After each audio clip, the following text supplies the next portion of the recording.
G'day guys, I'm Totally Zoo and welcome back to Wirradale Zoo.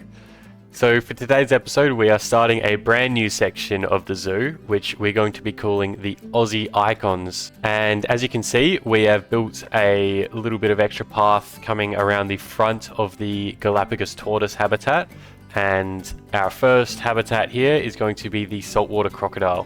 So as you can see, we've built some of the guest seating there for the crocodiles. Whenever I think of the saltwater crocodile myself, I think of the Australia Zoo, which was made famous by Steve Irwin, and they have a overlook area for the guests to sit while the keepers do a bit of a show with the crocodiles. Now in Planet Zoo we can't do a full-on show like they have there, but we can pretend that it happens and also just have a nice viewing area. So we're just going to get things started here with a 2-meter pillar and use that to tell us how deep the water needs to be, and then carve out a large area for the crocodiles. What I like to do when I'm working with water is really establish exactly where that's going to be, because we know that things like water and paths in this game are going to cause headaches. So it's a good idea to really establish how they're going to work early on, and then you don't have to worry about trying to make it all fit in later. One of the advantages that I'm going to have with the Aussie Icons section of the zoo is that we're using the natural terrain for the paths, which just means that I can visually extend that path beyond where it actually is, which is a lot harder to do with the other path options in the game. So for example, when we're dealing with a path that is next to a drop in terrain, you have to have a bit of a gap between the two of those. But when using natural pathing, you can just use the terrain paint to make it look like it's a bit wider than it actually is. So now that we've got a structure for where the water is going to be laid out, we're going to be using these stalactite pieces, which look great at being sort of a muddy or rocky appearance on the borders of the water there. And we're going to be using this for any of the areas that we don't want the crocodiles to actually be walking in. So one of the tricks that I have repeatedly used in these videos is creating a small section of 2 or 3 pieces that looks good, copying that and then making a few small adjustments to avoid any obvious repetitions, and now you've got 6 to 8 pieces in a row, and now I can just go and copy these again and again, and it's really hard to notice that there's any copying going on. Now alongside of that, the crocodiles need a really smooth surface to get in and out of the water through, just to avoid injury. So we're going to be adding a few of these entrance areas. This is going to be built out of the plaster, but we'll probably be implying that it's concrete. The plaster is just more versatile in terms of building options, so we're going to be using that instead. Unfortunately, the footage of me building that initial water entrance for the crocodiles got corrupted, but as you've seen me do before, we use the North African plaster towers, and that's the initial sort of rounded part on the outside, and then we can just use the plaster panels on the inside to have the flat surface. So the initial idea with this for me was that we would just have these entrance areas done with the plaster, and the bottom of it would be kind of hard to see when it was covered by water. But I was inspired by some of the images I saw eventually to say no and actually go the whole length of trying to lay out the plaster across the whole underwater area of the habitat. Now, in a lot of cases, this is probably not worth the effort because it can take a long time to do and it can be hard to even see the effects.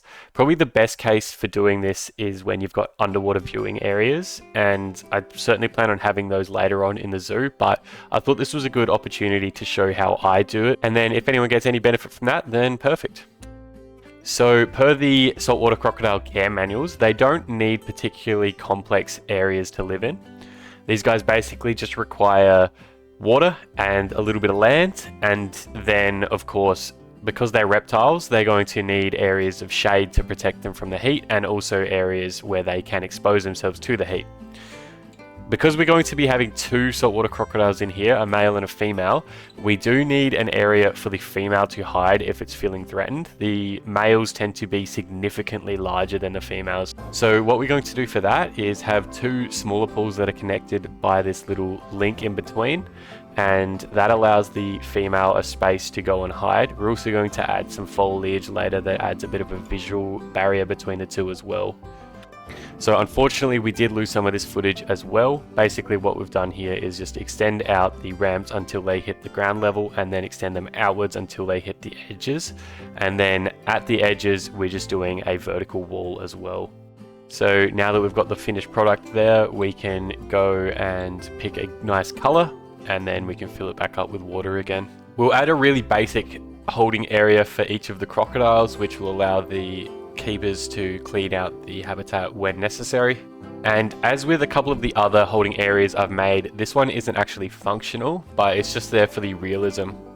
So since it's both non-functional and not really visible, we just have a really basic lining. That saves me a significant amount of time with playing around with the terrain options to get it to work. Now I just want to check where the crocodiles can actually go. So our female is a bit smaller and can fit through this space here, but the male's a bit larger, so we have to move some of those stalactites around to get it through. So we're going to be designing a nice little custom fence here.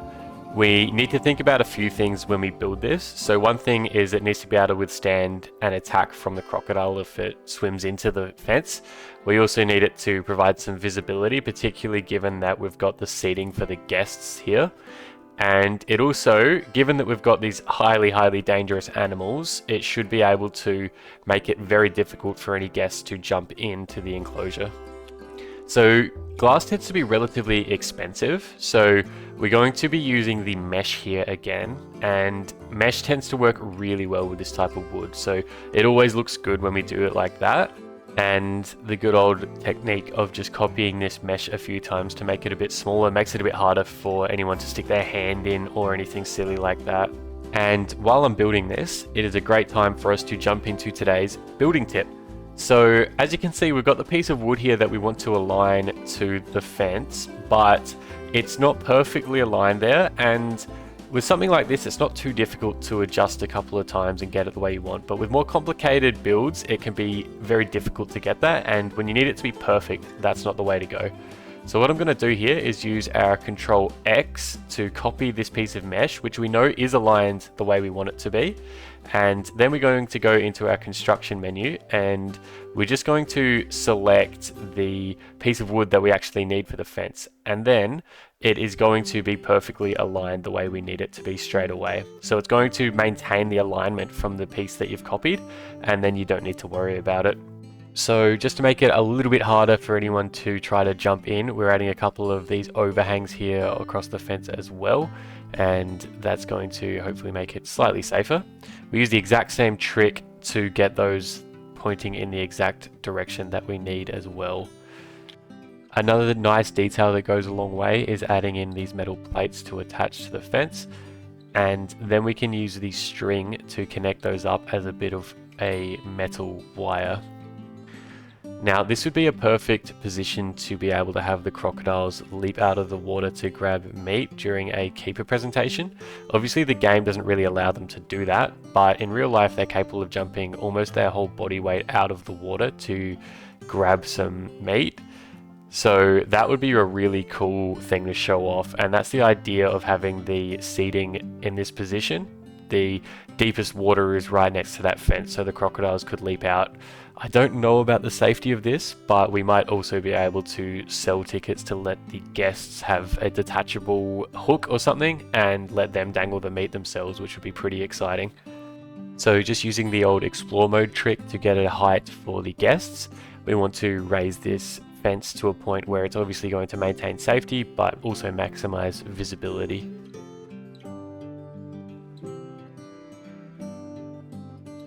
And now that we're happy with that height, we're just going to be copying the fence across a handful of times, and also we'll want a couple copies of it at a few other viewing points around the habitat, just in case the crocodiles happen to be on the other end at the time of viewing.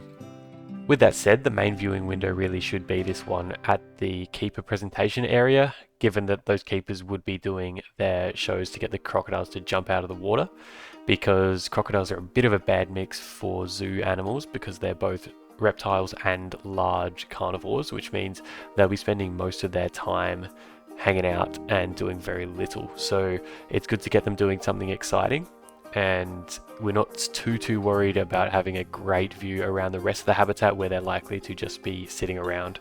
So we're just going to be using the default wood barrier here, and this is one of the few default options that I actually quite like. So we're going to use that. It's going to help a little bit with lag in the long term of this zoo to have a few fewer pieces, and again, I don't really hate the view of it.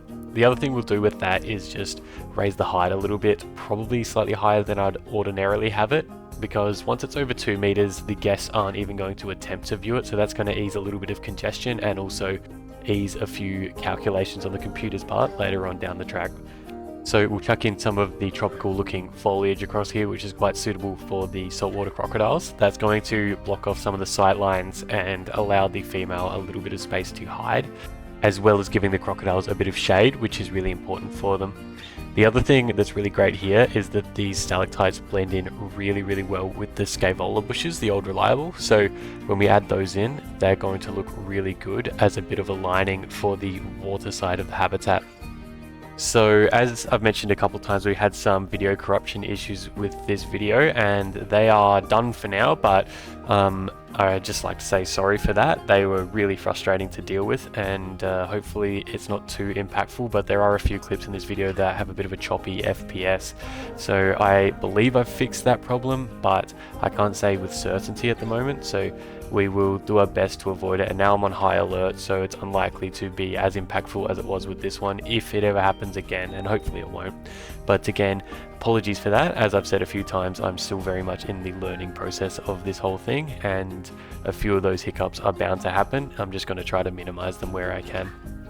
So I'm really not a big fan of how massive the animal talk point stations are, so I try to cover them up where I can. The issue is, in this instance, the speaker is going to be standing way off to the side of the guests when doing the presentation, but that's a sacrifice that I'm willing to make. It's a preferable appearance than having these big things standing in the middle of everyone and just blocking off the view to the actual crocodiles. So we cover that up, and then we try to do that with the second old reliable, the ponytail pine, just to add a little bit more covering to the back of that tree there as well. And these types of things always look really good anyway, just being a regular little patch of foliage that sits around the zoo.